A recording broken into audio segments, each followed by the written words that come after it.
Hi, I'm James Brookes, and welcome to From the Factory Floor, a conversational podcast about all things startup and tech, brought to you by the folks at thestartupfactory.tech. So welcome to another episode of From the Factory Floor. I'm your host, James Brookes, and today we are very kindly joined by two experts in branding. We're joined by Nyree, who currently works with TSF, aiding us on all things marketing, and Ben Davies from Praetura. Hi, guys. Hi. How are you doing? I'm good. How are you? How are you, Ben? Thanks for joining us. Yeah, good. Yeah, nice to see you virtually again. Yeah, we've been trying to pin you down for ages, so I'm looking forward to this one. I think that our listeners and our founders will really appreciate hearing what you've got to talk about, because you're definitely more of an expert than I am when it comes to personal branding. Not to build me up too much. Then. Yeah. Make it's good because hopefully it'll be helpful. So, I mean, obviously, just kind of introduced it then, and Nyree's just up to the podium a couple of notches for you. Yeah. So, the whole point of today is really to cover off personal branding. In how we deal with our startups, a lot more focus is being put on personal branding, particularly on LinkedIn at the moment. Yep. And it's something which I think a lot of people maybe have an idea about, but they're terrified of it, and then they doubt their ideas. So, I mean, I think just as a starter for 10, Ben, do you want to just do a very quick introduction to yourself and what you do at Praetura? Sure. So I'm the Group Marketing Director for Praetura Ventures. We are the only VC that's headquartered in the northwest of England. Our goal is to effectively become the VC of choice for early stage founders in the region. We predominantly back Series A rounds, anything between sort of £1 to £3 million, typically in tech and life sciences. I have been with Praetura for about 9 months. Previous to that, I was with a company called Social Chain and worked on some of their IPO comms. One of the main strategies that we had within Social Chain was pushing personal brands. I personally worked on the personal brand of Hannah Anderson. I don't know if anyone's aware of her, but I loved working with Hannah. She was great. We were very lucky to have her listed as one of the top 25 most influential women in the UK, alongside like Meghan Markle, J.K. Rowling, which when she ran her Hogwarts page herself from when she was a kid, she was pretty elated with that. But towards the end of it, you know, we did a lot of talks, a lot of thought leadership pieces to camera, and as well as the other personal brands that are Social Chain is also famous for, people like Steve Bartlett, obviously who's now on Dragon's Den, Don McGregor, and also people like Nick Speakman, who are now the head of social for Manchester United. So, and previous to that, I've always kind of worked in tech. So I started a business a little while ago called Zifferblatt, that was a sort of co-working meeting room thing that was on a pay-per-minute basis. We had 2 in Manchester and 2 in Liverpool. So always kind of worked in and around sort of tech and marketing. But for a period of time, I went freelance focusing on personal branding. Actually, ironically, when I was stuck in Australia for the last 2 years. Not a bad place to be stuck there. No, absolutely not. We were meant to be there for 2 weeks. We ended up being there for 15 months. I'm not complaining. But I think one of the things that when I first came to Praetura that I noticed was we've got 23 portfolio founders, right? All the way from, you know, people where there's a handful of them, all the way up to teams that are growing to quite substantial, you know, 40, 50 people now, even more than that in some cases, like peak. Personal branding seems to have had this sort of like meteoric rise over the last 12 months. And that word is thrown around. Well, not even over the last 12 months. It's even before that, really. This word is sort of thrown around so often and normally not explained. Well, that was going to be my first question, really, is when we talk about personal branding, obviously, Nyree as well, because obviously you help a lot of our founders. What do you actually mean when people talk about personal brand? What does it actually mean to be looking at your own personal brand? I think the world's changed, right? Like, you know, whereas we used to think of celebrities and then brands, we now think of, like, now the playing field is even, right? Like your profile, you can tweet Sainsbury's tonight and they might reply to you, right? Like we're now on this, the internet has democratized sort of communication so that people's profiles and opinions are rubbing up alongside brands big and small, and actually people who are, you know, this is nothing new, right? It's just personal branding has become synonymous with the kind of use of it on digital channels, whereas before you would have just called this like personal PR or public profiling, or you would have been building a sort of name in the industry, if you like. But it's just far more transparent now, because you can have personal brand influence at lots of different areas, like lots of different levels of the organization. So like one of the things that we work on, and also separate to that, it can also be for the individual. Like if you want some more jobs, or want a different job, or want to try and sort of add your kind of social, add to your kind of industry influence and clout, if you like a lot of people actually use this to get new jobs, to be perfectly honest. So that's one thing. I mean, it's separate to founders, but to go back to the point of multiple different levels in the organization, like everyone thinks a founder needs a personal brand. Well, of course they do, but also, do you have specialists in your company that are, you know, thought leaders in their given space that they could then focus on? Do you have juniors who might provide a different, or not juniors, but you know what I mean, like execs or at that level, who are going to provide a completely different perspective, are going to, you know, offer something that a new set of ideas, you know, from the sort of floor of it, and sort of from the customer facing cold face of it all. Like all of those different levels of influence can help your company attract, or at least have an impact on some of your key stakeholders. So when people go, oh, personal brand, it's like, well, actually that's important at so many different levels of the organization. Like one of the things that we do within Praetura is I ensure that our content gets posted on like internal intranets, and everyone is encouraged to cross post and then engage with each other and create early engagement to try and sort of flood the feed, if you like, and sort of have this blanket effect across all of our different networks. Because I mean, there's 110 of us now, and if 110 people have on average, you know, 500 to 1,000 connections, and we all post it at once, you know, that's as powerful as it is coming from our company page, you know, and often there's a bit more personality to it. Yeah, I think that's always the thing that or at least I've sort of picked up on recently, is how a lot of founders obviously used to focus on just LinkedIn, but there's so much social media now, and they're adding their personal voice onto how their messaging comes across. Like say, it's not just a corporate page which is putting out news, events, what's going on. It's actually their take on things, their spin, and how their voice comes across is just as important. I think, 100% right. And I also think they can complement each other. Like the kind of tone of voice and copy that comes from a brand's two-dimensional, whereas a person's three-dimensional. So a brand can kind of be kind of consistent and quite on message in terms of what it's trying to achieve. Like it can still be, you know, cheeky. You've all seen supermarkets on Twitter, right? But like you really, there's certain things that feel more authentic coming from a brand than a person, whereas a person can have opinions, interests far beyond what their brand's about. And actually that's really critical, that, you know, that there's a little bit of social proofing in there, and a little bit of sort of person to person storytelling that can be achieved with a person that you can't achieve as much with a brand, because of the connotations of you being behind what is effectively a commercial face. I think we've probably come full circle there, haven't we? Because I don't know what about your like earlier career, Ben, but I certainly spent a lot of time telling senior people and stakeholders and directors, and we wouldn't put that on the company page because that's a bit too personal.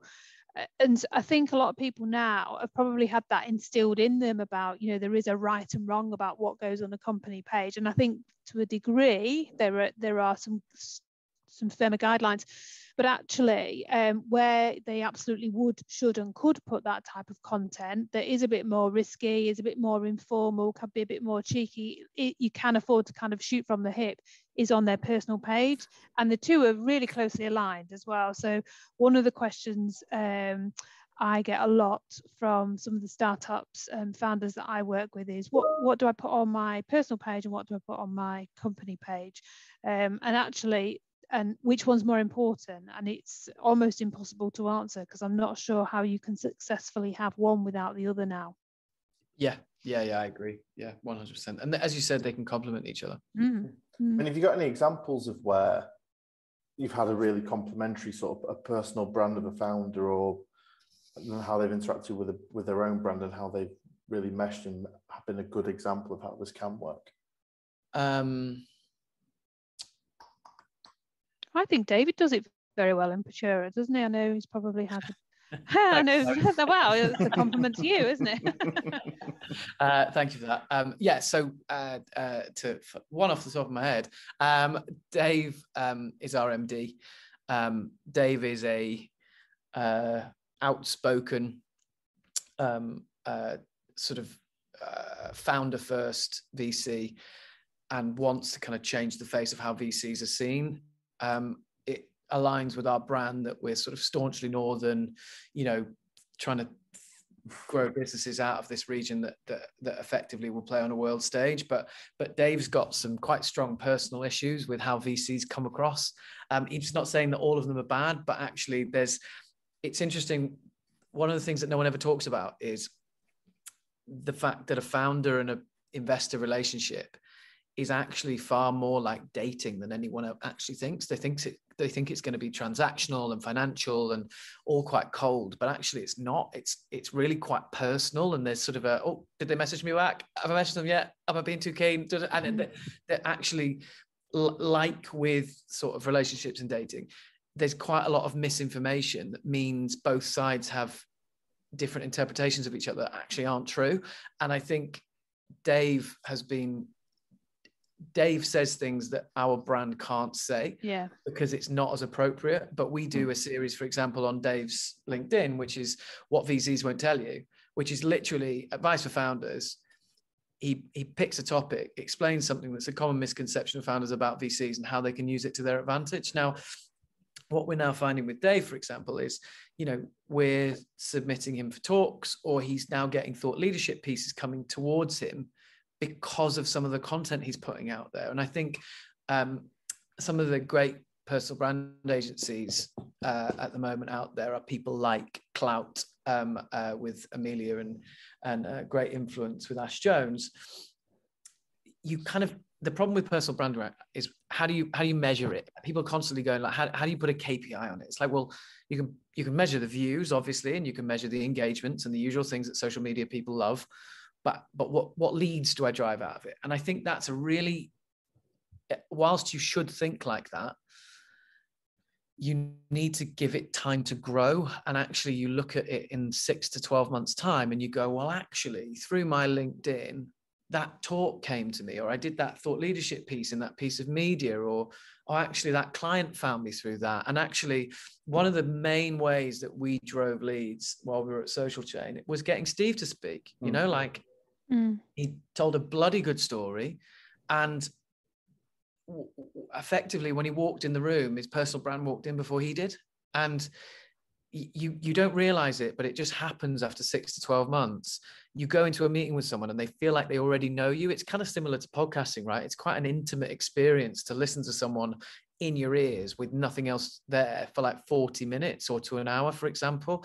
Like I love certain podcasts. They've never heard of me, but I know what the nan's name is. Do you know what I mean? Like I know what their favorite food is. I know where they live. I know where their favorite restaurant is. Like podcasting, whilst it takes more time, is part of personal branding. And I think that the best way to measure how a personal brand is working or not working is, has it walked in the room before you meet someone? And at that point you've succeeded.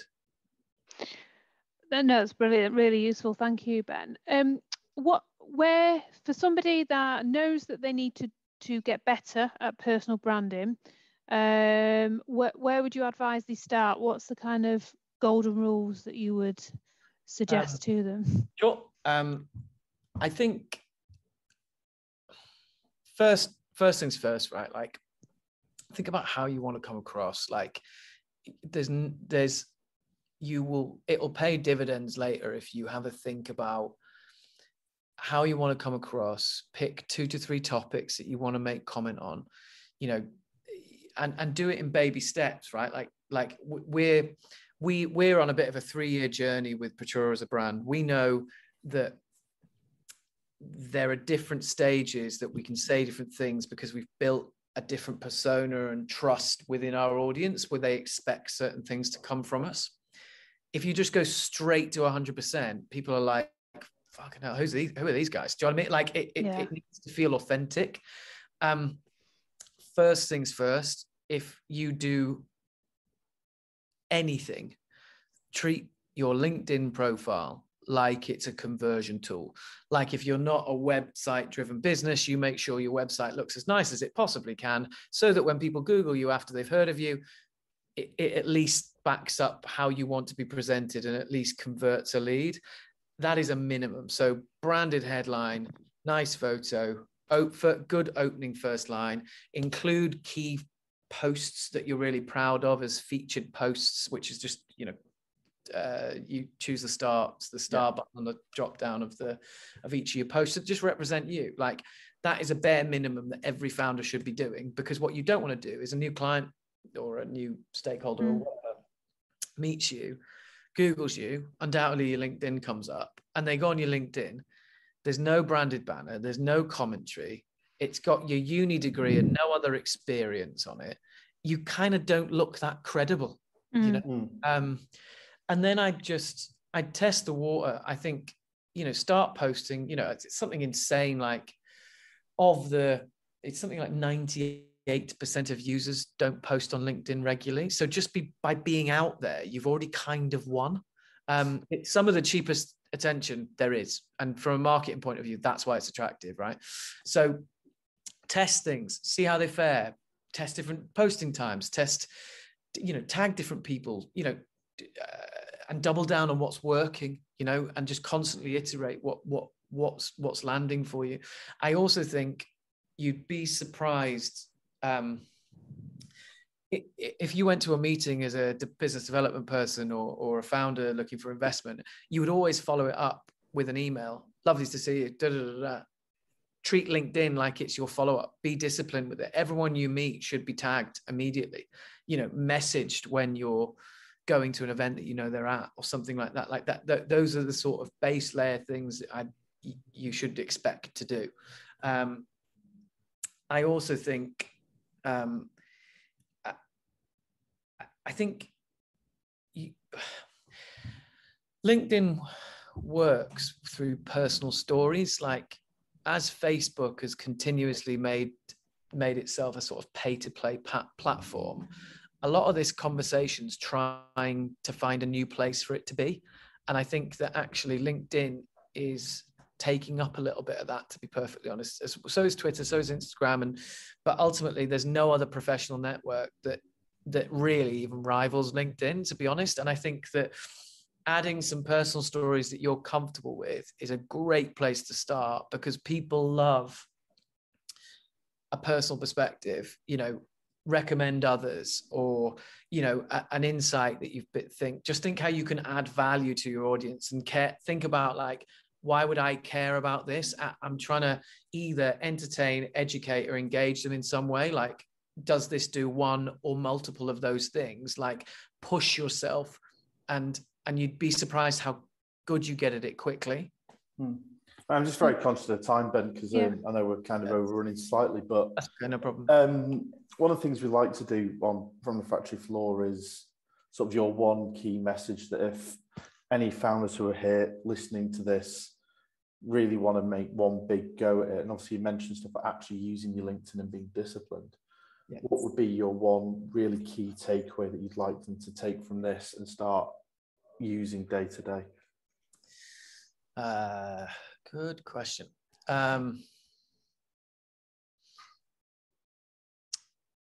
I think be generous on LinkedIn. Like, one of the things that no one talks about is like they worry about what they should post. For every post you do, you should be engaging at least with 10 other people's posts. Be a conversation starter in people's comments. be generous in terms of, recommending someone, asking for recommendations. Start with the audience and then sort of work back to yourself, I think. I also think one other thing that I know I'm squeezing two in here, but we'll let you off. Thanks. Early engagement is pretty critical. So if you can create a WhatsApp group with colleagues and other people, like if you can get likes and comments on a post earlier, you will help bump yourself up the algorithm, which is a fairly basic trick, and it's been known for lots of years by lots of people. But if you're really first starting out, that can be a great way to just give yourself an extra little bump, so that you get served beyond networks that you own. Brilliant. Thank you, Ben. That was really useful, really good. And I think a lot of the founders and entrepreneurs we work with and in Manchester will find that really interesting, because I know it's your bread and butter, and I think once a lot of it's habit forming, isn't it, getting into the habit of doing it regularly, and once you do it regularly it becomes less scary. But for people that haven't done it before, it does feel very scary. So hopefully these really practical tips will help people dip the toe in the water. Yeah, thanks so much for having me, guys. Perfect. Thank you you very much. Thank you very much, Ben, and thank you very much, Nyree. Thanks, James. All right, see you later, guys. Bye-bye. Cheers, guys. Thank you. Bye. Bye. I think that just about wraps things up here. If you have any thoughts or questions on anything we've said today, get in touch, whether that be through our Twitter @RealTSF or email at hello@startupfactory.tech, or feel free to drop in for a coffee and a chat. As ever, thanks for listening.